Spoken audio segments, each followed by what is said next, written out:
संक्षिप्त विवेचन है जो प्रोफेसर वीर सागर जैन का लिखा हुआ दिख रहा है यहाँ पे। द्रव्य की परिभाषा संख्या और उसके प्रकार एवं पर्यायवाची शब्द। गुण पर्यायों के समूह को द्रव्य कहते हैं। वे अनंत है जिन्हें दो प्रकार के भी कहा जा सकता है, जीव और अजीव, तथा 6 प्रकार के भी कहा जा सकता है, जीव, पुद्गल, धर्म, अधर्म, आकाश और काल। जिसमें चेतना मीन्स ज्ञान दर्शन पाए जाए उसे जीव कहते हैं। जो स्पर्श रस गंध वर्ण वाला हो उसे पुद्गल कहते हैं। जो जीव पुद्गलों के गमन में निमित्त होता है उसे धर्म द्रव्य कहते हैं। जो जीव पुद्गलों के ठहरने और रुकने में निमित्त होता है उसे अधर्म द्रव्य कहते हैं। जो सभी द्रव्यों को अवगाहन में निमित्त होता है उसे आकाश द्रव्य कहते हैं। और जो सभी द्रव्यों के परिवर्तन में निमित्त होता है उसे काल द्रव्य कहते हैं। आगे भी पढ़ूं मैं? हाँ जी, पढ़िए। द्रव्य वस्तु चीज अर्थ अस्थि सत्य सत्ता सामान्य अन्वय विधि ज्ञेय प्रमेय आदि अनेक शब्द द्रव्य के पर्यायवाची हैं। हाँ जी, तो यहाँ पे द्रव्य के पर्यायवाची यानी कि द्रव्य को कहने का इतना सारा ढंग। उसको द्रव्य भी बोलते हैं, वस्तु भी बोलते हैं, चीज भी बोलते हैं, अर्थ, अस्थि, सत, सत्ता, सामान्य, अन्वय। और ये सारे शब्द पे ध्यान देना बहुत जरूरी है, क्योंकि ये शब्द हमेशा यूज होते रहते हैं। जब भी हम सब्सटेंस की बात करते हैं हम उसको वस्तु भी बोलते हैं, हम उसको चीज भी बोलते हैं, हम उसको द्रव्य भी बोलते हैं, विधि भी बोलते हैं। ये सारे शब्द हम यूज करते हैं। तो यहाँ पे काफी बार ऐसा हो जाता है कि जब ये शब्द यूज में आते हैं तो कंफ्यूजन हो जाता है कि ये शब्दों का अर्थ किस लिए यूज किया गया है। तो ये जो शब्द है इसका अर्थ जानना जरूरी था, इसका पर्यायवाची जानना जरूरी था, ताकि जब भी हम द्रव्य की परिभाषा रखें तब ये सारे शब्दों का यूज कर सकते हैं। और जहां तक हमें द्रव्य यानी कि वस्तु या चीज के बारे में पता है, ये अनंत होते हैं। और इसके जो प्रकार है वो भी जैन दर्शन में बताया गया है, जीव और अजीव। जीव और अजीव में जो आते हैं वो पुद्गल, धर्म, अधर्म, आकाश, काल। तो ये जो कंसेप्ट है, अभी ये एरिस्टोटल के कंसेप्ट से कितना सिमिलर है ये भी हमें पता करना है। एरिस्टोटल के कंसेप्ट में हमने देखा था मैटर एंड फॉर्म, जिसको हाइलोमॉर्फिज्म के टर्म से डिफाइन किया गया। अब मैटर एंड फॉर्म, इसका क्या अर्थ होता है? और ये जो अर्थ है क्या जैन दर्शन की परिभाषा द्रव्य की परिभाषा से मेल खाते हैं या इसमें भी फर्क है? तो इस बारे में हमें ढूंढना है और इस बारे में हमें कंपैरेटिव स्टडीज करना है। तो आइए अभी नेक्स्ट जो कंसेप्ट है वो देखते हैं, गुण। द्रव्य, ये तो क्लियर हो गया कि द्रव्य सब्सटेंस दोनों का सेम है, ऑलमोस्ट सेम है। एरिस्टोटल भी सब्सटेंस को बोलते हैं कि वो अनंत है। और वो जो सब्सटेंस है वो फॉर्म एंड मैटर दोनों से मिलके बनता है। यहाँ जो द्रव्य है, यहाँ भी बताया गया कि गुण पर्यायों के समूह से जो बनता है उसको द्रव्य कहते हैं। अभी नेक्स्ट क्वेश्चन आता है, क्या जो गुण यहाँ पे जो जैन दर्शन ने बताया है गुण, क्या गुण और एरिस्टोटल ने जो फॉर्म बताया है क्या वो सेम है या वो डिफरेंट है? तो हमें ये फाइंड आउट करना है। क्वेश्चन आपको क्लियर है? क्वेश्चन क्या है कि जो एरिस्टोटल ने जो फॉर्म के बारे में डेफिनेशन दी है, आकार के बारे में डेफिनेशन दी है, क्या वो आकार जैन दर्शन के गुण से सिमिलर है या उसमें कोई अंतर है? ये हमारा सवाल सवाल है। तो इसको इसके बारे में हमें चर्चा करनी है और इसके बारे में हमें आंसर ढूंढना है कि क्या दोनों में हम कंपेयर कर सकते हैं। अभी जैसे एरिस्टोटल का है वो तो हमने समझा, वो जो फॉर्म है जो आकार है उसमें चेंजेस लाना मुश्किल है, उसको हम चेंज नहीं कर सकते। क्या जैन दर्शन में जो गुण बताए हैं द्रव्य के, जो द्रव्य में जो पाए गए गुण बताए हैं, क्या गुणों को भी नहीं बदला जा सकता? हाँ या ना? तो इस बारे में हमें उत्तर ढूंढना है। तो नेक्स्ट क्वेश्चन पढ़ते हैं, गुण की परिभाषा कौन पढ़ेगा? पढ़ू मैम? जी पढ़िए। मैं पढ़ू? जी जी पढ़िए। जो द्रव्य के सभी भागों और सभी अवस्थाओं में पाया जाता है उसे गुण कहते हैं। वे भी अनंत है, जो दो प्रकार के होते हैं, सामान्य गुण और विशेष गुण। जो सभी द्रव्यों में पाए जाए वे सामान्य गुण है, जैसे अस्तित्व, वस्तुत्व आदि। तथा जो एक ही प्रकार के द्रव्यों में पाए जाए वे विशेष गुण हैं, जैसे ज्ञान, दर्शन, स्पर्श, रस आदि। गुण, शक्ति, विशेषता, लक्षण, स्वभाव, प्रकृति, शील, आकृति, धर्म, अंग आदि अनेक शब्द गुण के पर्यायवाची है। ठीक है। अब यहाँ पे गुण के बारे में क्या बताया गया है? जो द्रव्य के इंटायर पार्ट, यानी कि द्रव्य में पूरी तरीके से पाया जाए, कहीं भी पाया जाए, तो उसके होल, होल मतलब बोला जाए कि संपूर्ण सब्सटेंस में पाया जाए, या उसके पार्ट्स यानी कि कुछ सब्सटेंस में पाया जाए, वो सब गुण कहलाते हैं। तो ये सभी अवस्थाओं में पाए जाते हैं, या तो वो होल में पाए जाते हैं या तो उसके पार्ट्स में पाए जाते हैं, तो उनको गुण कहते हैं। अब ये गुण कैसे है? ये अनंत है, और एक गुण को दो प्रकार में बताया गया। सामान्य गुण, सामान्य गुण जैसा अस्तित्व है, वस्तुत्व है, ये होल सभी सभी सब्सटेंस के सभी पार्ट्स में पाए जाते हैं। और जो विशेष है वो सब्सटेंस के कुछ ही पार्ट में पाए जाएंगे, यानी कि जो ज्ञान है, जो ज्ञान किसको होता है? आत्मा को होता है, चेतना को होता है। दर्शन किसको हो रहा है? दर्शन हमारे सोच को हो रहा है, बुद्धि को हो रहा है। स्पर्श किसको हो रहा है? स्पर्श हमारे ऑर्गन्स को हो रहा है। रस किसको हो रहा है? रस जो टेस्ट ऑर्गन है उसको हो रहा है। तो यहाँ पे देख सकते हैं कि ये जो पर्टिकुलर जो विशेष गुण है वो कुछ ही सब्सटेंस के कुछ ही भाग में महसूस होता है, और जो सामान्य गुण है वो द्रव्य के पूरे कंप्लीट पार्ट में हमें महसूस होता है। तो इसमें यही फर्क है कि जो विशेष गुण है और जो सामान्य गुण है वो किस प्रकार से सब्सटेंस में अपनी जगह ढूंढते हैं। तो जो विशेष गुण है उसमें वो द्रव्य में कुछ ही जगह पे उनके स्थान होते हैं, और जो सामान्य गुण है वो सब जगह में पाए जाते हैं, द्रव्य के सभी सभी भाग में पाए जाते हैं। तो इतना हमें गुण के बारे में समझ आना चाहिए। अब जो आपका सवाल था कि क्या ये जो गुण है वो एरिस्टोटल ने जो बताया फॉर्म्स के बारे में, वो क्या दोनों सेम है? किसी कोई बता सकता है इसका आंसर? क्या दोनों सेम है, गुण और forms?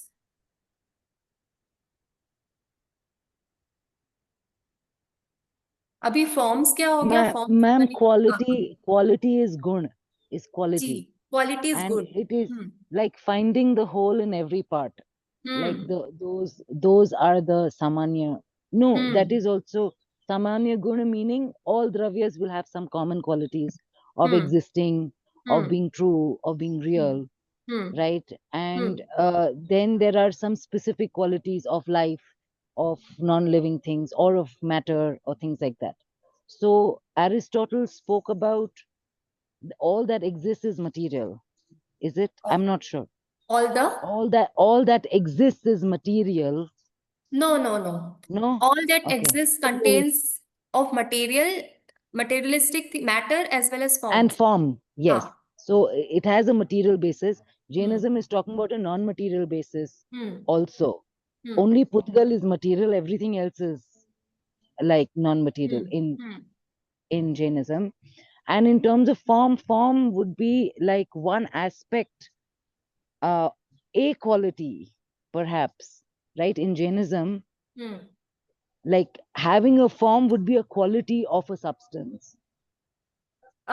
So you are saying that forms and qualities are almost similar, or No, there I'm is a saying difference? form is whether it has form or is formless is a quality of a substance.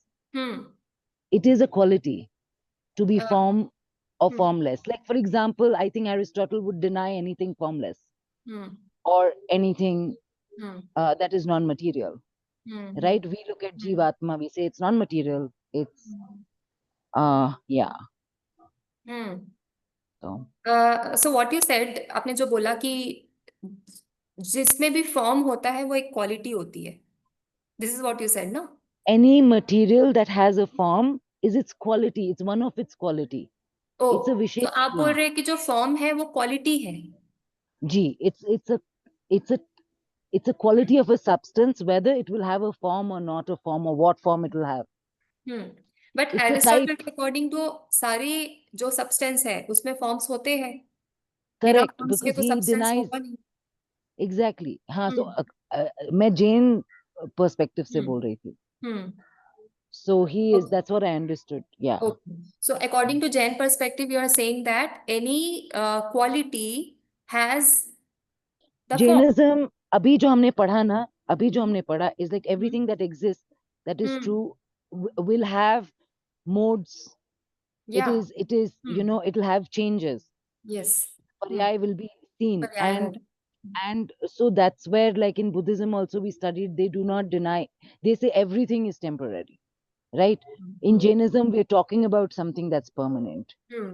Hmm. Also the substances are permanent, उसका एक विशेष गुण है, ठीक है? And that it will show modes of change, it will show in the modes we will see the utpad, the Yeah. beginning, Hmm. the continuation and cessation Hmm. can be seen in all substances. So it feels like Buddha is only talking about those changes, that those are real.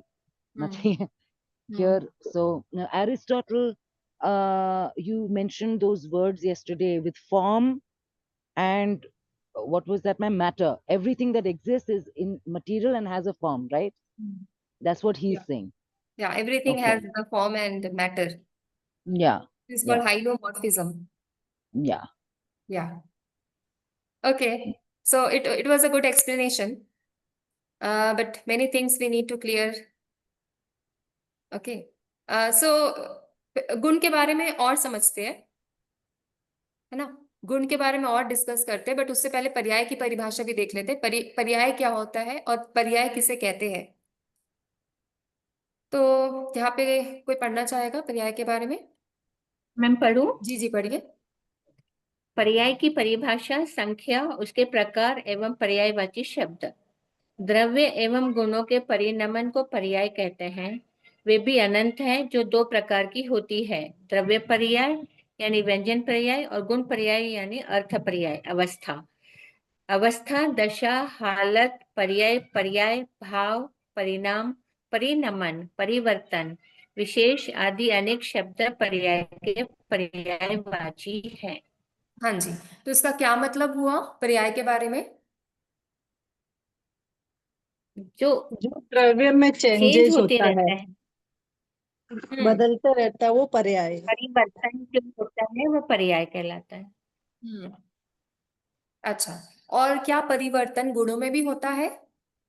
नहीं, गुणों में परिवर्तन नहीं होता है, सिर्फ पर्याय में ही होता है। द्रव्य और गुण दोनों में परिवर्तन नहीं होता है। हाँ पर्याय बनता भी और बिगड़ता भी है। हाँ, यानी कि कोई चीज ऐसी है, यानी सब्सटेंस जो द्रव्य है उसी में कोई चीज ऐसी है जो हमेशा सेम रहती है, और कुछ चीजें ऐसी है जो हमेशा बदलती रहती है। जो चीजें हमेशा सेम रहती है, एज इट इज रहती है, उसको गुण कहते हैं, और जो बदलती रहती है उसको पर्याय कहते हैं। अब पर्याय जो जो जहां पे इसको बोला गया कि पर्याय अवस्था है, यानी कि कोई स्टेट है, और दशा है, कोई हालत है जो हमें दिखती है, बट वो वैसी होती नहीं है, क्योंकि वो बदलाव में हमेशा बंधी रहती है, उसमें हमेशा बदलाव यानी कि चेंजेस होते रहता है। तो यानी कि कोई भी वस्तु हो गई हो, वो वस्तु में चेंजेस होता है। ये बात क्लियर है कि चेंजेस होता है, जैसे बौद्ध में बोला कि चेंजेस होता रहता है, दैट इज ओनली रियल। मतलब इसको सच मानने में कोई बुराई नहीं है कि हमेशा बदलाव होता है, क्योंकि यहाँ पे अगर पर्याय में बदलाव हो रहा है तो ओवरऑल हमें वो सब्सटेंस में ही बदलाव दिखेगा, क्योंकि सब्सटेंस के अंदर ही ये गुण और पर्याय आते हैं। और आगे देखते हैं, शुद्धता अशुद्धता की अपेक्षा पर्याय दो प्रकार की होती है: स्वभाव पर्याय एंड विभाव पर्याय। स्वभाव पर्याय माने क्या होगा? जो वस्तु स्वभाव का ही स्वभाव चेंज होना है। चेंज होना है, नेचर में चेंज होना है। किस प्रकार भाव के रूप से, चेंजेस? भाव रूप से। जवानी बुढ़ापे में वैसे चेंजेस। कोई हमारा एग्जाम्पल, एक कोई उदाहरण? जैसे कि हाँ, जवानी से बुढ़ापा आता है, दूध से डेफिनेटली जमाया तो दही बनना ही है। स्वभाव, वैसे अच्छा, दूध से दही, स्वभाव उसका पर्याय। हाँ, हम्म। अच्छा, और दूध, ठीक है, विभाव पर्याय क्या हो जाएगा? Opposite changes. अपोजिट चेंजेस के कोई उदाहरण?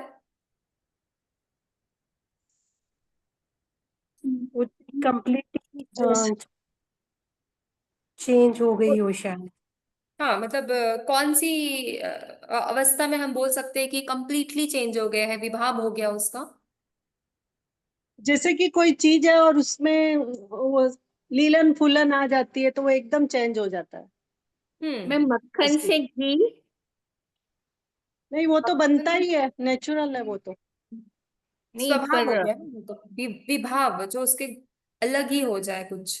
हाँ, कुछ अलग ही रूप ले लेवे वो। एक स्टेट से दूसरे स्टेट में ऐसा परिवर्तन हो जाना कि आप बता ही नहीं सको कि ये जो स्टेट है, ये जो अवस्था है, वो उसका कारण क्या है। जैसे दूध के अंदर पानी डाल देना मैम, पता ही नहीं चल रहा है कि उसमें दूध के अंदर पानी डाला था, बट वो हमको तो दूध का दूध ही रहा पता ना लगा। मीनाक्षी जी, वो तो दूध का दूध ही रहा ना। नहीं, पानी मिल्क दिख रहा है ना, बाद में पानी कहाँ दिख रहा है उसके अंदर, चेंज हो गया ना कंप्लीट। मतलब बोल रहे हैं आपने पानी पानी में दूध डाल दिया और वो दूध बन गया, तो विभाव पूरा हो गया, पानी से चेंजेस दूध बन। बोल रहे हैं, विभाव का मतलब पूरा चेंज होना। जैसे कोई वुड है, उसको जलाया और वो पूरा कॉल हो गया, अच्छा फिर भी सब्सटेंस मिला है ना कॉल। नो स्वभाव तो आइडिया मैम। रहेगा ना तो उसमें कहीं आजकल ना। वो चेंज कराते हैं, लिंग चेंज वगैरह, वो कहलाएगा क्या ऐसे? बॉय का हम्म, मतलब गर्ल का हम्म, बॉय होना, ये नहीं, उसमें तो नेचर तो सेम रहता है ना। हाँ, अ, ओके, अन, जो अंदर का इंटरनल जो नेचर है वो तो सेम रहता है, सिमिलर रहता है। सेम रहता है, बराबर। विभाव पर्याय मतलब उसमें जो उसके जो अंदर क्वालिटीज है, उसमें जो अंदर गुण है, उसके अंदर की जो बात है, उसमें कंप्लीट आपको परिवर्तन दिख रहा है, कंप्लीट आपको चेंजेस दिख रहे हैं। क्या स्टोन पत्थर का मूर्ति में बन जाना वो स्वभाव हो गया या विभाव हो गया? विवाह हो गया। विभाव हो गया। विभाव अभी कैसे हो गया मैम स्टोन? ऐसे जैसे हम है मनुष्य में है और तिरंज में चले जाए, पर्याय तो हमारी चेंज हुई लेकिन एकदम विभाव हो गया। क्या चीज? जैसे अब चारों गतियों में चेंजेस होना, मनुष्य से नरक में जाना या तिरंज में जाना, वो भी विभाव चेंज हो गया। मतलब उसमें तो परिवर्तन जो हो रहा है वो अवस्था में हो रहा है, अवस्था यानी पर्याय कि चेंज हुआ स्टेट। ना इसका। बट वो तो स्टेट में हो रहा है ना, वो सब्सटेंस यानी वस्तु में कैसा वो चेंज हो रहा है। Okay okay. वस्तु में चेंज होना, वस्तु में कैसे, किस प्रकार से चेंज हो जाता है, उसको हमें समझाना है। जैसे जो वुड वस्तु, से पेंसिल बना है मैम। वस्तु के गुण तो चेंज होंगे नहीं, उसमें जो मोड है वही चेंज होंगे। तो ये कैसे, क्या हम इसको आत्मा के रूप में समझ सकते हैं? अगर जड़ वस्तु में लेंगे तो जैसे अभी बोला कि भाई मिट्टी का जैसे घड़े में परिवर्तित हो जाना या लकड़ी का हम्म, फर्नीचर में परिवर्तित हो हम्म, जाना, वो वो भी हम्म, लकड़ी पर की उसमें प्राय चेंज हो गई। वुड तो वुड पर है ही है। लकड़ी का गुण तो वैसे का वैसे ही है, हाँ, तो गुण तो लकड़ी रहेगा ही, तो पर्याय चेंज होगी तो, क्योंकि हम्म। गुण और द्रव्य तो वैसा का वैसा ही रहता है, तो चीजों में ही चेंजेस आएगा। राइट, देखिए, उसमें विभाव कुछ यानी कि जो है। उस चीज में पहले से नहीं है, उसका स्वभाव नहीं है, नेचर नहीं है, और वो चीज शो करता है, उसको बोलते विभाव। अब इसको आत्मा के रूप में अगर समझा जाए तो आत्मा का जो नेचुरल स्टेट है वो क्या है? ज्ञान, ध्यान दर्शन। दर्शन, ज्ञान है, उसका नॉलेज है। और उसका जो हम्म। स्वरूप है, उसका उसका जो नेचर है वो क्या है? ज्ञान है मोस्टली, बुद्धि है मोस्टली। पर जब उसमें बाहरी दुनिया का लेयर लग जाता है, बाहरी दुनिया का यानी बाहर के टेंशन, प्रेशर, स्ट्रेस, तो वो किस प्रकार का वो आपको नेचर दिखाता है? उसमें क्रोध आ जाएगा, उसमें हेट्रेड आ जाएगा, जेलसी आ जाएगी। तो अब ये जो क्रोध है, गुस्सा और हेट्रेड है, ये तो आत्मा का नेचर नहीं होता है ना? बट अभी वो वैसा दिख रहा है। अब रस्सी में भी सांप दिख जाता है तो वो तो विभाव हो गया ना, उसका नेचर नहीं है। बट हमें वो क्या दिख रहा है? हमें वो सर्प दिख रहा है, बट असली में उसका नेचर नहीं है। स्वभाव यानी कि सेम नेचर में परिवर्तन होना, बट विभाव यानी कि ऐसे परिवर्तन हो जाना जो उसका सेम नेचर नहीं है। बट मैम रस्सी का सांप होना तो वो मैम पर्याय तो अभी आप जो चेंज नहीं रस्सी हुई ना, वाला एग्जाम्पल दे वो तो रहे हैं मैम, हमको आभास हुआ कि वहां जब सामने वो तो सांप है। आभास हुआ हमारा, हाँ, आभास होगा, परिवर्तन नहीं होता है। मैंने बस जैसे यूज किया, जैसे एग्जाम्पल, एज एन मैंने एग्जाम्पल बताया जिस प्रकार से हमें वो हमारा इल्यूजन है। हाँ। फीलिंग्स होता है ना कि ये तो ठीक है। अगर रस्सी और सांप का एग्जाम्पल नहीं भी ले, जैसे कुछ और एग्जाम्पल भी लेते हैं, जैसे ये आत्मा का मैंने एग्जाम्पल बताया, वैसे ही आसपास की चीजों में भी देखा जाए तो कोई वस्तु ऐसी होती है जो वो पकने के बाद पूरी उसकी अवस्था बदल जाती है। जो कच्चे फॉर्म में रहता है तो उसका जो आभास होता है वो डिफरेंट होता है, प्लस जब उसको पका दिया जाता है तो उसका आभास डिफरेंट हो जाता है। ऐसी भी काफी वस्तु पाई जाती है, खाद्य पदार्थ में भी देख लीजिए। ऐसी काफी चीजें होती है जो पहले तो लिक्विड फॉर्म में होती है, बट उसको अगर बॉईल करे और उसको ठंडा कर दे तो वो पूरे सॉलिड फॉर्म में हो जाती है। हाँ, तो पानी का उसका, आइस, हाँ जी, वाटर का आइस बनना मैम चेंज हो गया ना उसकी कंप्लीट। वाटर का आइस तो चेंज हो जाता है, बट वो स्वभावी हो गया, क्योंकि कहीं ना कहीं अगर उसको वापस पिघला दिया जाए तो वापस वो पहले वाले स्टेट में परिवर्तन हो जाएगा। अब मैं विभाव के बारे में आपको ये बता रही हूँ कि हाँ, आपने पहले एक वाले स्टेट से स्टेट दूसरे स्टेट में तो बदल दिया उसको, बट हम्म। आप दूसरे स्टेट से पहली वाले स्टेट में उसको नहीं बदल सकते हो। और अगर बदल भी सकते हो तो उसमें आपको हाँ, तो काफी मैम इसमें time फ्रूट देना ले पड़ेगा। सकते हैं ना मैं फ्रूट्स वाला एग्जांपल ले सकते हैं इसमें। हाँ, फ्रूट्स वाला एग्जाम्पल, क्योंकि वो आपका जब एक बार परिवर्तन हो गया तो वापस उस स्टेट में लाना मुश्किल हो जाएगा। आपको मे बी काफी मुश्किल हो केमिकल्स जाएगा। करने पड़ेंगे, काफी उसको कंडीशंस देने पड़ेंगे, तब जाके उसका पहले वाला स्टेट आएगा।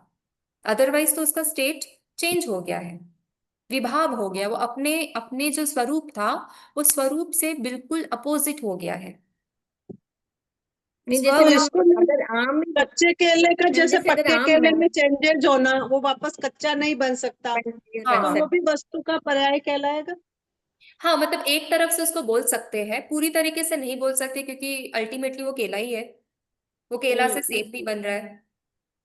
मैम आम तो और जैसे कैरी ले आपने सकते बोला हैं ना मैम। मैम कि विभाव मतलब स्वभाव का चेंज होना, जैसे गुस्सा आना, तो वो तो वापस हाँ, नॉर्मल भी तो होएगा ना। नॉर्मल हो जाता है वो, बट हाँ। पहले से उसका नेचर नहीं है ना वो गुस्सा। हाँ, जैसे गुस्सा है, आत्मा का आत्मा स्वभाव का नहीं है, आत्मा स्वभाव की है, दृष्टि से। बट हाँ, आत्मा की दृष्टि से उसका स्वभाव नहीं है, बट वह आत्मा में वो दिख रही है। बाहरी प्रेशर के कारण वो आत्मा में दिख रही है, इसलिए वो बोल रहे हैं कि वो विभाव है। समझे? तो जो कोई चीज का नेचर नहीं है बट उसमें वो दिख रहा है, उसको वो विभाव बोलते हैं। ठीक है। जैसे एग्जाम्पल के तौर पे, उदाहरण के तौर पे बोला जाए कि कोई आप ऐसी जगह पे जा रहे हो, ठीक है, कोई ऐसी जगह पे वो जा रहे हो या, लास्ट ईयर हेमा मैम ने पढ़ाया था, उसमें उन्होंने एक एग्जाम्पल लिखा है, हाँ जी, मेरू पर्वत आदि यहाँ गौण है करके। तो हम्म, वो किस तरीके से बता रखा था उन्होंने एग्जाम्पल में? बताइए कौन सा एग्जाम्पल है। मतलब यहाँ लिखा है कि अनित्य होती है, जो ये विभाव और स्वभाव की जो पर्याय है वो अनित्य होती है, और मेरू पर्वत आदि यहाँ पर गौण, ऐसा कुछ सेंटेंस उन्होंने एग्जाम्पल का एक दे रखा है। आपको याद है एग्जाम्पल? नहीं मैम, उनको याद होगा, सविता जी को। हाँ जी, किसको पता है तो बता सकते हैं। पर्याय का जो डिटेल दे रखा है ना मैम ने, पॉइंट्स वाइज लिखा था, 17 पॉइंट्स है मेरे पास में अभी। अच्छा अच्छा, ठीक है, तो फिर तो आप उसमें वही पर्याय के बारे में वही एग्जाम्पल देख लीजिएगा कि कौन से एग्जाम्पल्स हैं। ये आत्मा के एग्जाम्पल्स आप लिख सकते हो, स्वभाव में जैसे बर्फ ओके। का एग्जाम्पल लिख सकते हो। हम्म। मैम विभाव में कैरी और आम हाँ, बोल सकते हैं, बट अल्टीमेटली तो आम ही रहेगा ना। आम का ही वो, आम का ही गुण होता है, आम का ही नेचर होता है ना वो, लिख या तो वो सकते हैं केला मैम। बन जाता है या तो वो आम रह जाता है। उन्होंने यहाँ लिखा रखा है कि गुणों की अवस्थाओं का नाम पर्याय है, बस इतना, मतलब कंक्लूजन में ये दे रखा है। हाँ, अवस्था यानी कि उसका जो बदलता जो स्टेट है, हाँ, उसको बस पर्याय यही है। बोलते हैं। तो मैम हम्म। फिर वही हुआ ना, पार्ट तो वही हो गया ना, पर्याय के दो पार्ट हैं, तो चलेगा वो हाँ, बट उनकी। आपको उदाहरण भी लिखना है ना, उदाहरण का बोल रही थी, एग्जाम्पल्स का। हाँ हाँ, नहीं हम्म। वही होगा जो फर्स्ट चेंज से लास्ट में हुआ ना, जैसे वुड देखिए, से अभी फर्नीचर। आगे का क्लियर, विभाव पर्याय को समझने के लिए आगे ही जो स्टेटमेंट्स लिखा है उससे समझ आ जाएगा किन द्रव्यों और किन गुणों में कभी कोई विभाव पर्याय नहीं होती? विभाव पर्याय किस में नहीं होती, ये जानने के बाद आपको विभाव पर्याय का एग्जाम्पल भी मिल जाएगा। धर्म में विभाव पर्याय नहीं होगा, अधर्म में भी नहीं होगा, आकाश में नहीं होगा, काल में नहीं होगा। इन सब में विभाव पर्याय नहीं होंगे, कोई भी विभाव पर्याय नहीं होंगे। ये यहाँ पे कौन से जो गुण, ये सारे जो गुण जो दिख रहे हैं, धर्म, अधर्म, आकाश, काल, इसमें आपको परिवर्तन नहीं दिखेगा। जीवों में परिवर्तन आपको दिख सकता है। जैसे मैंने अभी आपको बताया, जो जीव है उसका जो प्रेजेंट स्टेट है वो है कि काम कंपोस्ट नेचर का जीव होता है। बट ये जब जीवन काल में उसका उसका जब जीवन काल में वो जब उलझता जाता है, तो उसमें ऐसे कुछ अवस्थाएं आ जाती है जो उसकी ओरिजिनल अवस्था नहीं होती है। वो जीव जो है वो गुस्सा करता है, क्रोध क्रोध होता है उसमें। तो ये सब उसका प्रेजेंट स्टेट नहीं है। बट यहाँ पे देखा जाए, धर्म, अधर्म, आकाश, काल, इसमें विभाव पर्याय नहीं होता। अस्तित्व, वस्तुत्व आदि प्राय सभी सामान्य गुणों की भी कभी कोई विभाव पर्याय नहीं होती। अस्तित्व यानी कि होना है, वस्तुत्व मतलब वस्तु का होना, तो इसमें कभी विभाव पर्याय नहीं दिखेगा। तो इस प्रकार से आप एग्जाम्पल दे सकते हो कि विभाव पर्याय क्या होता है और कौन सी गुणों में विभाव पर्याय नहीं दिखते, और कौन से गुणों में विभाव पर्याय दिखते हैं, वो भी आप बता सकते हैं। ठीक है, तो इतना क्लियर है। और यहाँ पे दिखा है स्वभाव विभाव पर्याय। तो जो हमारे द्रव्य में पर्याय हो रहे हैं, द्रव्य, वो स्वभाव और विभाव नेचर के होते हैं। और जीव द्रव्य सिद्ध, उसका स्वभाव होता है सिद्ध। बट विभाव कैसा हो गया, उसका दिनचर्या आदि या मनुष्य में जो भी चेंजेस आ रहे हैं वो उसका विभाव पर्याय हो गए। फिर उसके बाद जो बाकी के जो गुण है, बाकी के जो जैसे धर्म द्रव्य, अधर्म द्रव्य, आकाश द्रव्य, काल द्रव्य, इसमें इसमें आपको विभाव नहीं दिखेंगे। पुद्गल में दिखेंगे, क्योंकि पुद्गल में क्या होता है, पुद्गल में चेंजेस आते हैं। उसके जो स्कंद है उसमें जैसे हम लोग बोल रहे एयर, वाटर, फायर, ईथर, आग, अग्नि, जल, पृथ्वी, इसमें कभी उनमें जब वो दोनों मिल जाते हैं तो मिलने के बाद कुछ नया प्रोडक्ट बन जाता है, कुछ आपको नया दिखने लगता है, तो वहां पे आप विभाव देख सकते हो।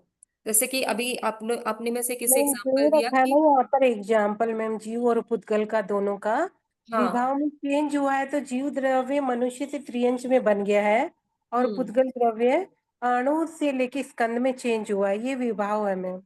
हाँ, अणु से लेके स्कंद में चेंज हुआ है। स्कंद मतलब क्या हो गया, एयर, वाटर, फायर, अर्थ, ईथर, ये हो गया आपके स्कंद, हम्म। है ना। अब ये जो स्कंद हो रहा है, इसको भी आप जैसे अगर मिलाते हो, अणु मतलब एक ही, हाँ, है ना। और अगर गुण है अणु, वो स्कंद है। हाँ।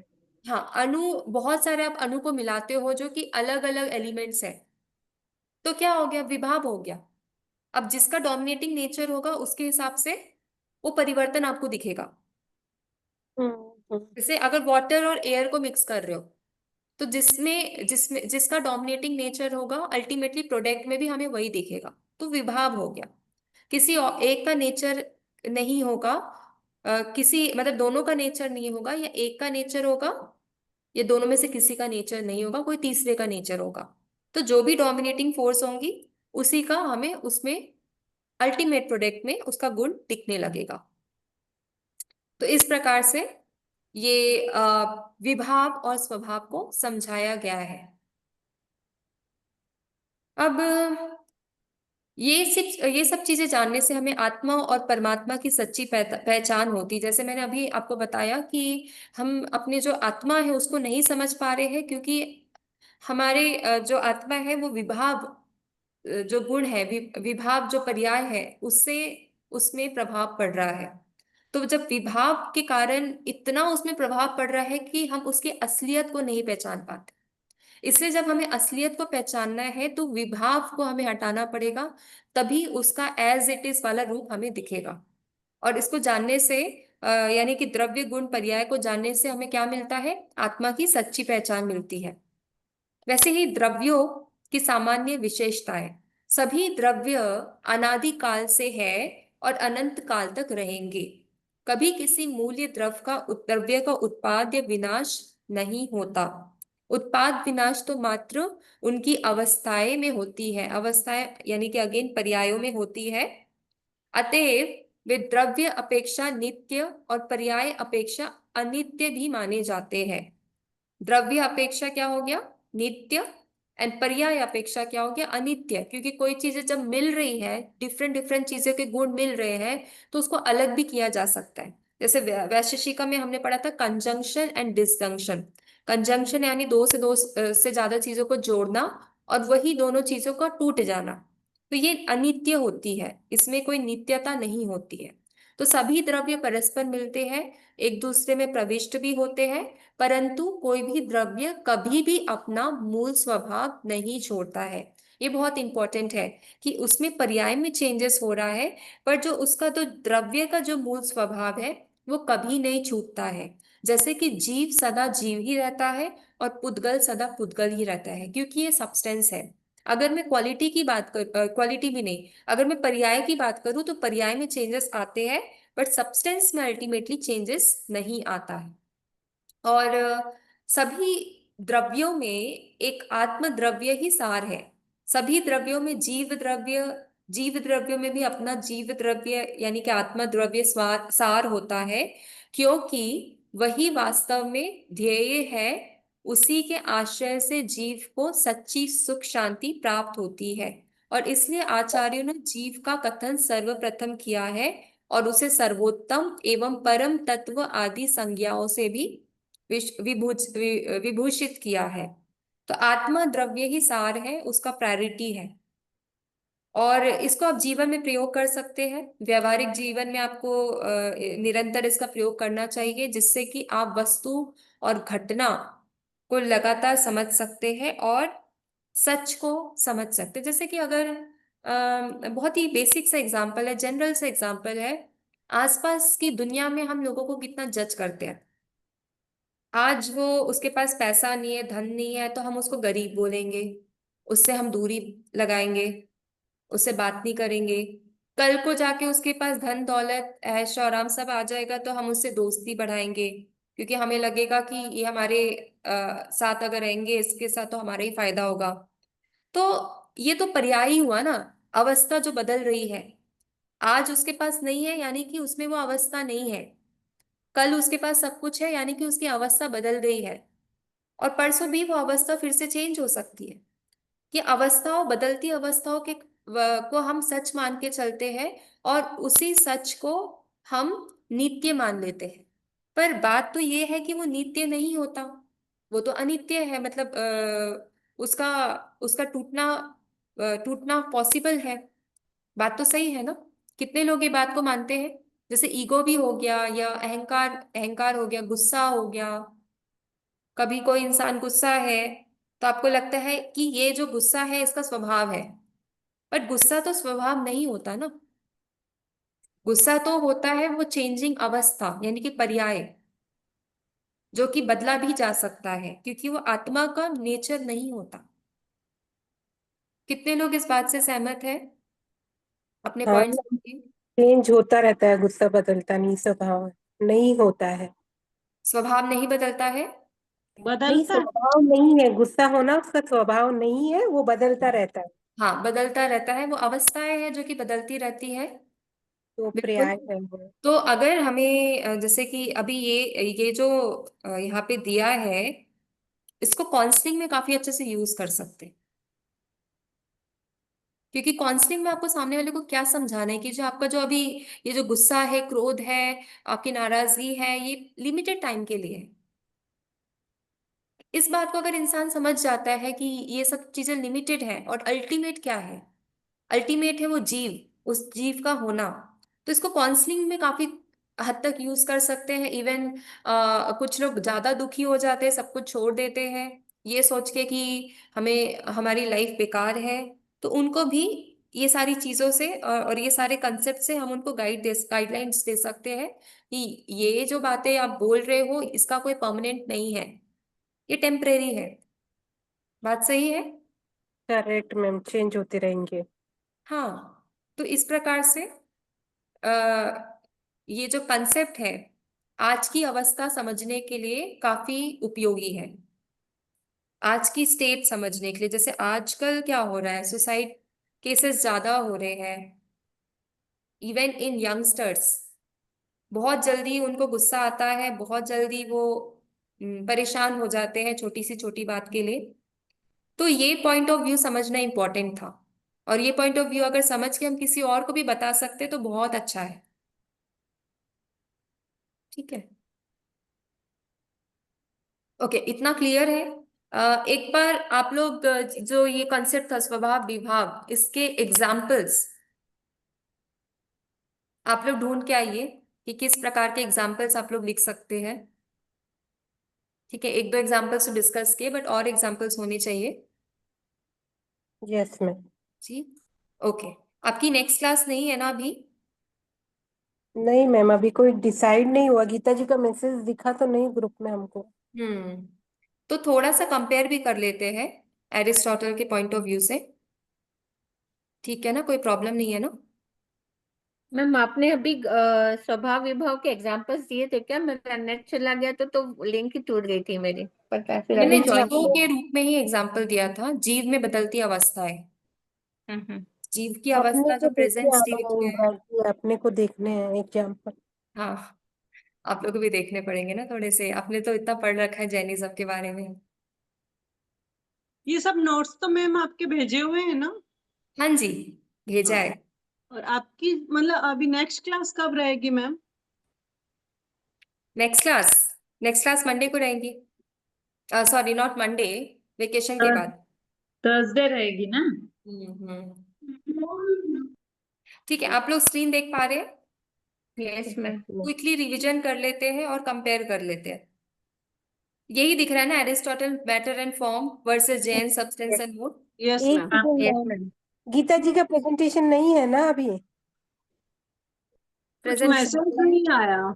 नहीं है, प्रेजेंटेशन अभी कोई मैसेज नहीं आया है। Okay okay. थोड़ा कंटिन्यू कर लेते हैं। हाँ मैम। ओके, तो एरिस्टोटल का हमने पॉइंट ऑफ व्यू पढ़ा था, जिसको हमने बोला था हाइलोमॉर्फिज्म। ठीक है, अब हाइलोमॉर्फिज्म क्या होता है ये मेरे को बताने की जरूरत नहीं है। हाइलोमॉर्फिज्म के बारे में हमने पहले ही पढ़ा है। हाइलोमॉर्फिज्म जो कि मैटर एंड फॉर्म, इसको बोलते हैं। मैटर क्या होता है? मैटर यानी कि पदार्थ। पदार्थ क्या होता है? वो चीज, वो वस्तु जिस जिससे कि आप कुछ बना सकते हो। कोई भी आधार, कोई भी सामग्री जिससे आप कोई वस्तु या चीज बना सकते हो, उसी को आप यहाँ पे मैटर बोलोगे, यानी कि पदार्थ बोलोगे। तो मैटर में एक पोटेंशियलिटी यानी कि काबिलियत होती है खुद को बदलने की।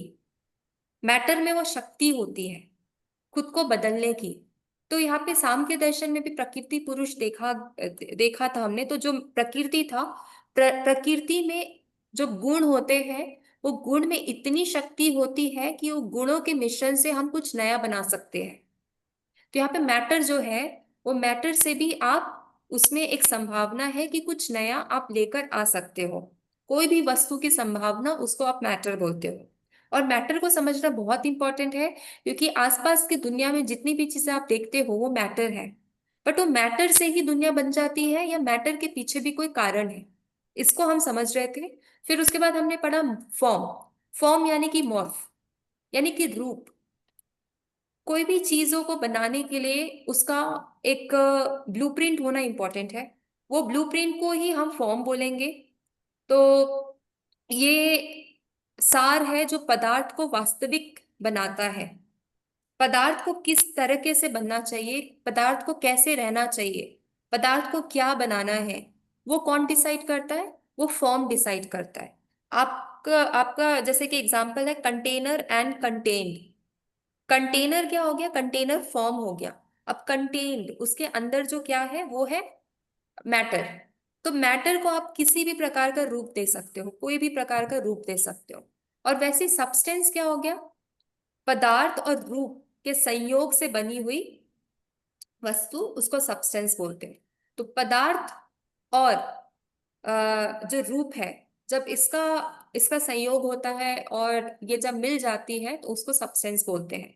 अब यहाँ पे सबसे पहली बात याद रखनी है कि जो पदार्थ है और जो ये रूप है, उसको आप अलग अलग नहीं कर सकते हो, इंडिपेंडेंटली एग्जिस्ट करती है।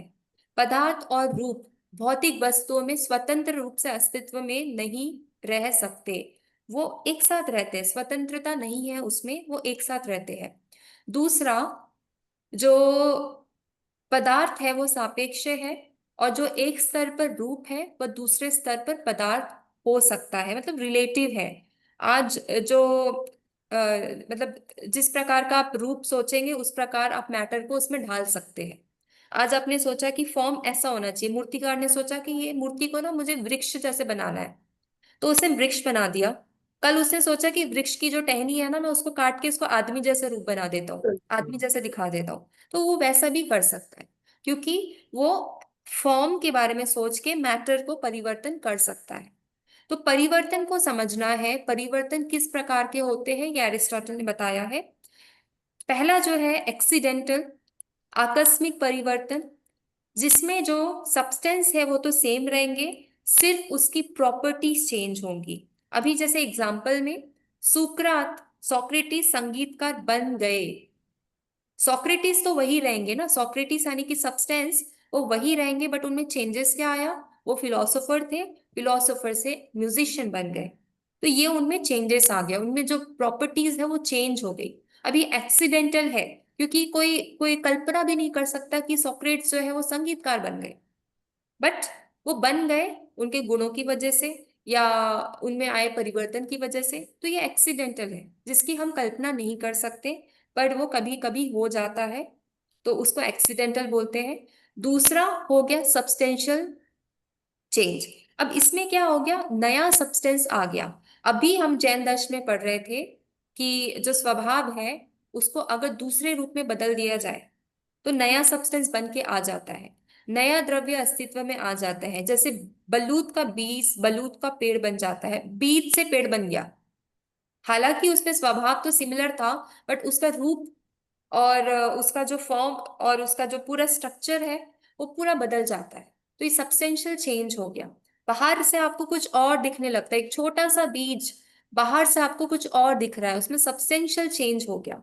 और ये सब्सटेंशियल चेंज आप प्रेडिक्ट कर सकते हो, आप बोल सकते हो कि ये छोटा सा बीज जो है अगर ये आम का है तो आम का पेड़ बनेगा, या प्रेडिक्ट कर सकते हो। ये एक्सीडेंटल नहीं होता। एक्सीडेंटल होता तो आप बोलोगे कि ये बीज जो है कल क्या बन जाएगा मुझे नहीं पता, बट यहाँ पे देखा जाए तो ये तो सब्सटेंशियल होता है। और वैसे ही हमने फॉर्म के बारे में पढ़ा। फॉर्म यानी कि रूप को अधिक मौलिक माना जाता है, क्योंकि यह पहचान और सार प्रदान करता है। पहचान यानी कि आइडेंटिटी, कोई चीज कैसी है वो उसका फॉर्म बताती है। ह्यूमन में ह्यूमननेस उसका फॉर्म है, ह्यूमन में एनिमैलिटी नहीं है, क्योंकि उसका जो आधार है, उसका जो फॉर्म है, आइडेंटिटी है, वो ह्यूमननेस ही है। एसेंस या उनकी पहचान क्या है, ह्यूमननेस ही है। और वैसे वुड में या टेबल में इसकी पहचान क्या है, इसकी पहचान ये है कि इसमें वुडनेस है, इसमें वुड के गुण हैं। तो इस प्रकार से हम फॉर्म के रूप में किसी भी चीज को पहचान सकते हैं। अगर फॉर्म नहीं होता तो किसी भी चीज को पहचानना मुश्किल हो जाता। अब एग्जाम्पल अच्छे से देखिए, मैंने आपको बताया था कांस्य के बारे में। अभी कांस्य, उसमें पदार्थ क्या हो गया, पदार्थ हो गया ब्रॉन्ज, उसका रूप क्या हो गया जो उसमें शेप और स्ट्रक्चर देते हैं, और फिर सब्सटेंस क्या हो गया जो स्टैचू बन जाता है। तो पोटेंशियलिटी किसमें थी, मैटर में। अब उसको सही रूप किसने दे दिया, फॉर्म ने, यानी कि एक्चुअलिटी में किसने बना दिया, फॉर्म ने। और अल्टीमेटली वो आपको जो द्रव्य दिख रहा है वो फॉर्म एंड मैटर दोनों से मिलके बन गया। तो इतना ही आपको समझना था एरिस्टोटल के कंसेप्ट में।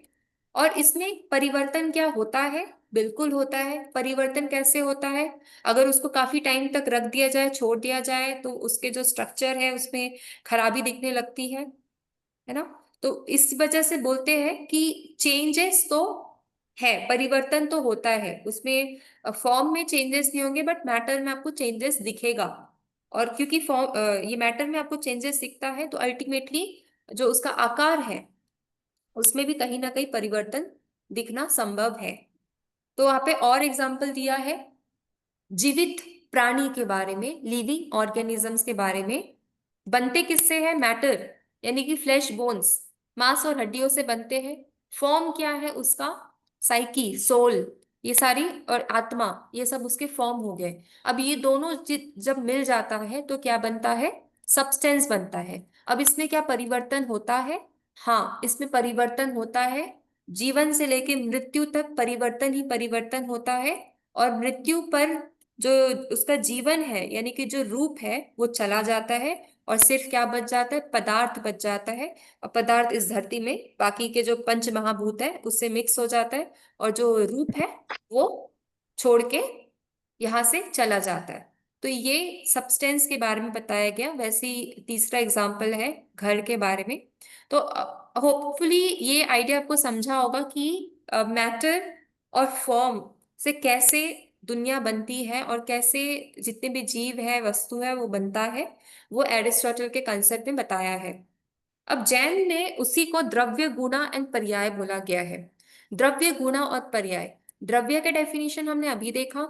द्रव्य जो है क्या होता है इसके बारे में पता है, ये भी परमानेंट होता है, ये नित्य होता है।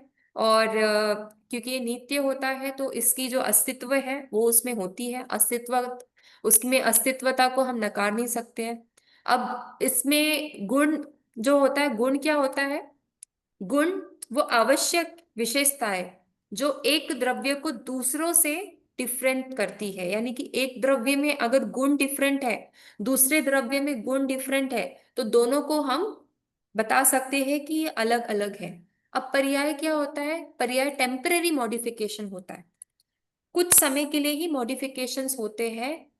यानी कि इस प्रकार के मॉडिफिकेशन होते हैं कि हमें लगता है कि ये पूरी तरीके से बदल गई है, बट ऐसा नहीं होता है, वो बदलती नहीं है।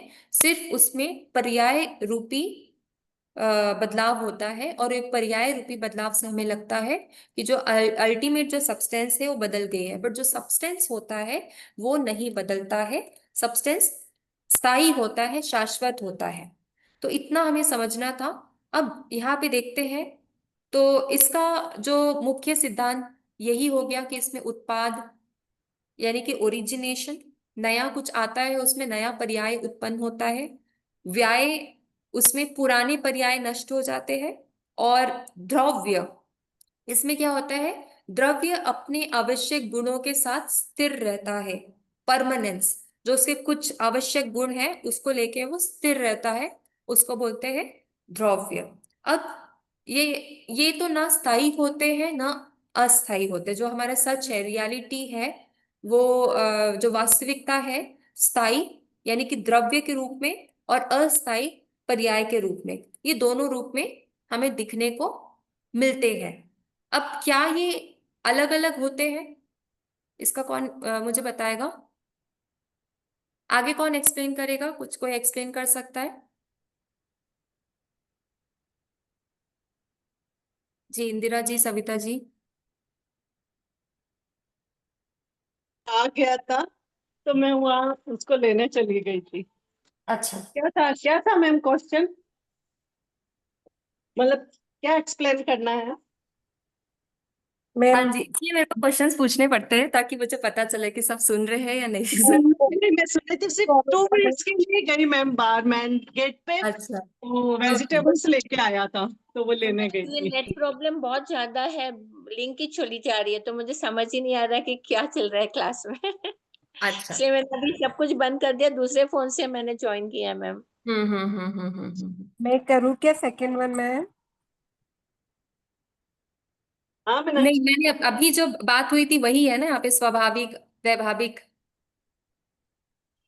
हम बात कर रहे थे कि सब्सटेंस जो है वो बिना उसके पर्याय, बिना उसके गुणों के अस्तित्व में नहीं हो सकते हैं। उसमें सिर्फ परिवर्तन मोड में होता है, और वो परिवर्तन किस प्रकार का होता है? स्वाभाविक और वैभाविक। स्वाभाविक, उसके अंदर ही अंदर ट्रांसफॉर्मेशन होता है। वैभाविक मतलब बाहरी ट्रांसफॉर्मेशन होता है, बाहरी मॉडिफिकेशंस होता है जो हमें दिख जाता है। अब द्रव्य के जो 6 प्रकार है ये तो आपको पता ही है। जीव, पुद्गल, धर्म, अधर्म, आकाश। जीवों में ही सिर्फ आपको परिवर्तन दिखता है। बाकी के जो बाकी के जो धर्म, अधर्म, आकाश, काल है, इसमें आपको परिवर्तन नहीं दिखता है। जीव और पुद्गल में ही दिखता है। तो ये अभी यहाँ पे एग्जाम्पल दिया गया है, कुछ एग्जाम्पल्स देख लेते हैं। एग्जाम्पल के तौर पे सोने की छड़। अब सोने में जो द्रव्य है, गोल्ड है, वो रूप, गोल्ड द्रव्य के रूप में शाश्वत है, अपरिवर्तनीय है। बट उसमें जो प्रॉपर्टीज है, यानी कि जो ललीचापन है, रंग है, वजन जैसे गुण है, वो भी स्थायी विशेषताएं है। उसका जो वजन वगैरह है वो भी सेम रहेगा। बट उसमें बदल क्या रहा है, उसमें उसका आकार बदल रहा है। कभी उसको अंगूठी का बनाओगे, कभी आप उसको कुछ और गहना बनाओगे, तो वो कैसे हो रहा है, वो पर्याय की वजह से हो रहा है। तो जो सोने का द्रव्य है, भले वो सभी रूपांतर में दिखेगा, बट उसके जो बदलती व्यवस्था है वो पर्याय की वजह से होगा। तो यहाँ पे क्या देख रहे हो आप, बाहरी परिवर्तन। और बाहरी परिवर्तन को ही हम वैभाविक बोलते हैं। स्वाभाविक नहीं हो रहा है, यानी कि इननेट परिवर्तन नहीं हो रहा है, एक्सटर्नल परिवर्तन हो रहा है। तो इतना सा आपको डिफरेंस समझना था यहाँ पे। और यहाँ पे जो एग्जाम्पल्स है उसकी मदद से हम इसको समझ सकते हैं। जीवित प्राणी का भी मैंने आपको एग्जाम्पल दिए हैं। जीवित प्राणी जो उसमें द्रव्य है, उसमें जीव, सोल उसका द्रव्य है, और गुण जो है उसमें ज्ञान, उसका सुख, उसकी एनर्जी, वीर्य, ये सारे गुण हो गए। अब उसमें चेंज, अभी चेंज कैसा हो गया, बचपन, फिर युवावस्था, वृद्धावस्था, ये हो गया पर्याय। तो जो सोल है, जो आत्मा है, वो तो शाश्वत रहेंगी। सो केवल जो शारीरिक रूप जो कि आपको बाहर से दिख रही है, वही बदलते रहेगा। ठीक है। वैसे ही मिट्टी का घड़ा, मिट्टी के घड़े में जो द्रव्य है वो क्या हो गया, पुद्गल, जो सब्सटेंस हो गए। गुण क्या हो गए उसमें, स्पर्श, रस, गंध, ये सब हो गए। अब उसमें पर्याय क्या हो गए, मिट्टी का घड़ा बना दिए, उसके टूट के टुकड़े हो गए, धूल लग गया, ये हो गया पर्याय। तो इतने एग्जाम्पल्स आपको समझना था। अब यहाँ पे देखते हैं कि सिमिलैरिटीज क्या क्या है।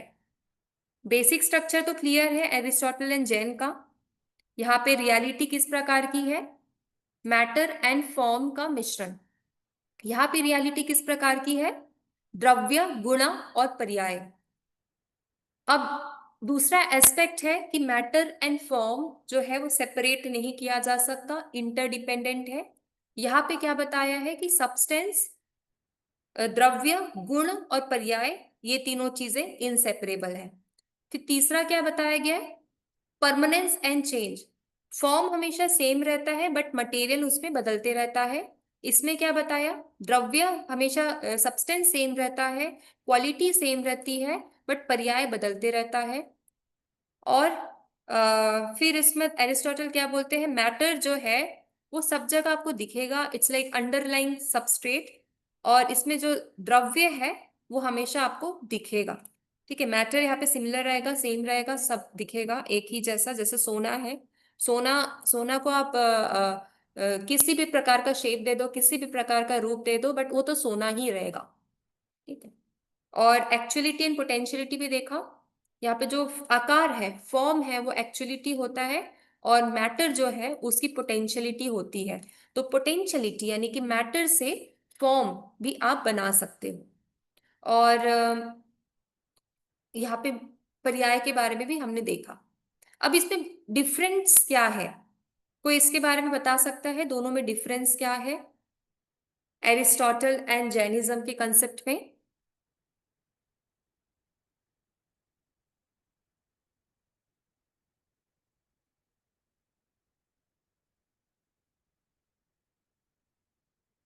जैन दर्शन कहता है कि द्रव्य जो है मतलब सब्सटेंस है उसका पूरा परिणमन नहीं होता है। हम्म और अरस्तु मतलब जो ये कहते हैं कि पूरा परिवर्तन होता है। हम्म तो पूरा परिवर्तन। हम्म ये होगा मैम। पूरा परिवर्तन यानी पूरा परिवर्तन तो नहीं होता, जैन में भी पूरा परिवर्तन नहीं होता है, सब्सटेंस तो सेम ही रहता है, द्रव्य तो सेम रहता है।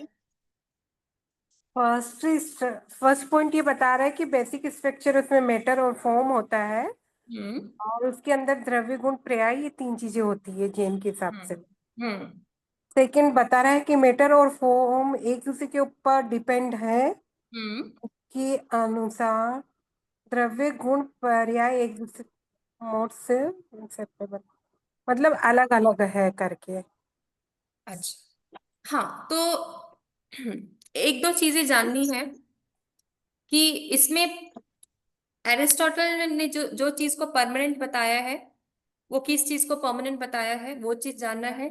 और जैनिज्म ने किस चीज को परमानेंट बताया है, एब्सोल्यूट बताया है, वो चीज को जानना है। यानी कि किसकी कंटिन्यूटी हमेशा रहेगी, वो चीज को हमें जानना है। ठीक है। अब यहाँ पे द्रव्य की कंटिन्यूटी हमेशा रहेगी। कोई भी आप आकार में बदल दो, पानी को कोई भी कंटेनर में डाल दो, छोटे कंटेनर में डाल दो, बड़े कंटेनर में डाल दो, जो पानी है वो तो पानी ही रहेगा। ठीक है। तो इसको ही हमको समझना है कि किसकी कंटिन्यूटी हमें दिखेगी, पर्याय की कंटिन्यूटी नहीं दिखेगी, है ना। तो वैसे यहाँ पे एरिस्टोटल में भी देखा जाए तो यहाँ पे जो मैटर है उसकी कंटिन्यूटी हमें दिखेगी। ब्रास है तो ब्रास का ही स्टैचू बनेगा, बट आकार की कंटिन्यूटी नहीं देखेगी। आकार को आप बदल सकते हो, आपकी कंफर्ट के हिसाब से आप आकार को चेंज कर सकते हो। तो किसकी कंटिन्यूटी दिखेगी, ये हमको यहाँ पे समझना था। और क्वालिटीज के बारे में हमने देखा था यहाँ पे। इसमें एक्सीडेंटल क्वालिटीज और एसेंशियल क्वालिटीज के बारे में हमने देखा था। और जैनिज्म में जो गुण है वो परमानेंट होते हैं, वो उसके एसेंशियल क्वालिटीज होते हैं। फिर हमने मॉडिफिकेशन के बारे में देखा था। जो फॉर्म है वो बदल जाता है, और नया व्हेन मैटर टेक्स न्यू, जब नया कोई रूप ले लेता है तो उसका जो अंदर का फॉर्म है वो बदल जाता है। और इसमें जैनिज्म में क्या है कि पर्याय जो है वो हमेशा चेंज रहता है, चेंज होते रहता है, और जो द्रव्य है वो हमेशा सेम रहता है। तो यहाँ पे दो प्रकार की क्वालिटीज देखे थे, एक्सीडेंटल एंड सब्सटेंशियल। और यहाँ पे क्या देखा हमने, स्वाभाविक जो कि इन्नेट है, और वैभाषिक वैभाविक जो कि एक्सटर्नल है। ये दो प्रकार की क्वालिटीज हमने, क्वालिटीज माने कि चेंजेस हमने यहाँ पे देखा। ठीक है। तो वही वही बातें हैं, बस आपको कंपेयर करना आना चाहिए। कुछ कुछ यहाँ पे वर्ड्स है, जो फॉर्म में जो वर्ड्स है, जो प्रॉपर्टीज है, एसेंशियल, एक्सीडेंटल, ये सारी चीज से देखना पड़ेगा। और जो जैन मॉडल की जो रियलिटी है उसमें जो सब्सटेंस है वो परमानेंट है, क्वालिटीज जो है उसके एसेंशियल गुण होते हैं, पर्याय जो है वो टेम्परेरी है प्लस चेंजिंग है। टेम्परेरी चेंजिंग किस प्रकार से होते हैं, ओरिजिनेशन होता है, फिर उसमें डिस्ट्रक्शन होता है, और परमानेंस होता है। ये चीज की, ये दो तीन चीजों की वजह से होती है। ठीक है। तो इस प्रकार से आप कंपेयर कर सकते हो। और सबसे इंपॉर्टेंट बात, जैसे अभी जैनिज्म दर्शन ने स्यादवाद को एक्सेप्ट किया है। जो स्यादवाद के अनुसार वो रियलिटी में दो प्रकार के सच को मानते हैं, कि जो रियलिटी है वो बदलती भी रहती है, और रियलिटी हमेशा जो है सेम भी रहती है। तो सेमनेस जो है रियलिटी में, वो उसके द्रव्य की वजह से है, और जो उसमें बदलाव हो रहा है वो उसके पर्याय की वजह से है। तो स्यादवाद का अगर यहाँ पे कंसेप्ट लाते हैं, अनेकांतवाद का कंसेप्ट लाते हैं, तो काफी सारे डाउट्स, काफी सारे कॉन्फ्लिक्ट्स जो दर्शनों में हो रहे थे वो क्लियर हो जाते हैं। ठीक है। तो ये कंसेप्ट आपको समझ आया, यहाँ पे कोई डाउट? नहीं मैम। कैसे लिखना है आपको ये क्लियर है, किस प्रकार से लिखना है? अभी क्वेश्चन तो आपको मैंने भेजा है, क्वेश्चन बैंक। उसमें क्या था, क्या क्वेश्चन था उसमें, कि एरिस्टोटल के मैटर एंड फॉर्म को एक्सप्लेन कीजिए, और वो जैन में सब्सटेंस एंड जो मोड है, द्रव्य और जो पर्याय है, उससे कितना सिमिलर है या कितना डिफरेंस है वो बताइए। तो इस क्वेश्चन आंसर आपको मिल गया? यस मैम, कोई वेरी एक्सप्लेन क्लियर। कर सकता है, शॉर्ट में बता सकता है, या एक एक लाइन सब लोग बता दीजिए फिर हम खत्म करते हैं क्लास। एक सेकेंड मैम। थोड़ा सा देख लीजिए रिवाइज करके, ताकि आपका एक क्वेश्चन तो तैयार हो जाएगा यहाँ पे।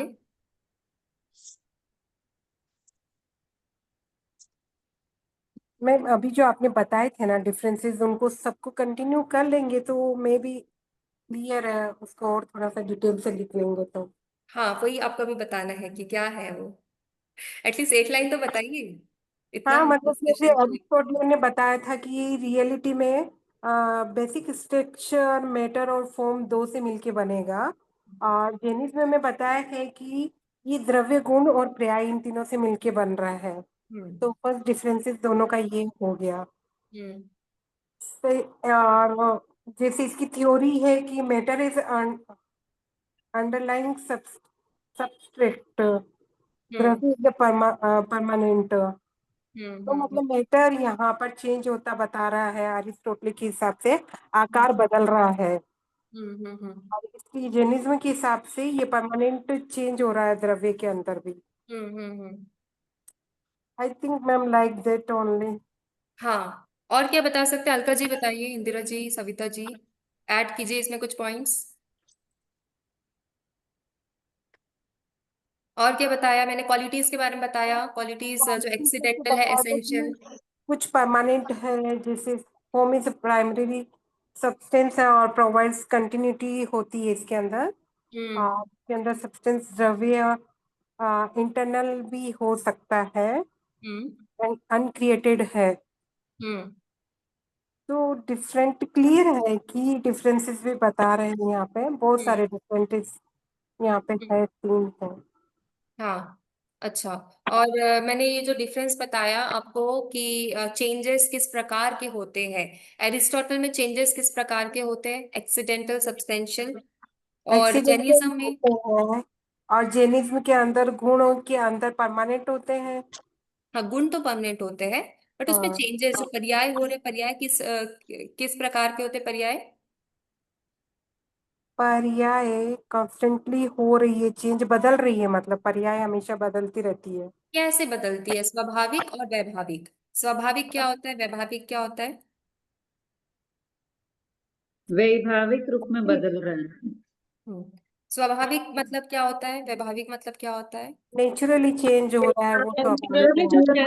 आपने भी थोड़ी देर पहले ही बताया था। हो रहा है, विपरीत चेंज जो हो रहा है दैट इज वैभाविक। स्वाभाविक मतलब नेचुरल प्रोसेस से जो चेंज हुआ। ओके। तो ये आप लिख सकते हैं गुणों के बारे में, उसके बदलते रूप के बारे में। ठीक है। और इसको लिखने के बाद आप जो मैंने एग्जाम्पल्स बताए हैं वो एग्जाम्पल्स भी आप दे सकते हो। ठीक है। तो इससे आपके थॉट्स और जो आपका जो वर्क है वो पूरा क्लियर हो बहुत जाए। अच्छे से क्लियर हुआ ये क्वेश्चन तो मैम। अच्छा। चलो, बहुत अच्छा, तो फुल मार्क्स आने चाहिए पूरे। यस, इसमें तो आ जाएंगे मैम, नो डाउट। चलो, बहुत अच्छी बात है ये तो। मतलब मतलब बता आप दे देंगे। देंगे मैम, मीनाक्षी जी ने बोल दिया आ जाएंगे, मतलब आप दे देंगे सबको फुल मार्क्स। हाँ, नहीं नहीं, आप लिखेंगे तो मिलेगा ना मार्क्स। नहीं, बहुत अच्छे से कंपेयर वाइज अच्छा हो गया ना मैम, तो अच्छे से आ सकते हैं।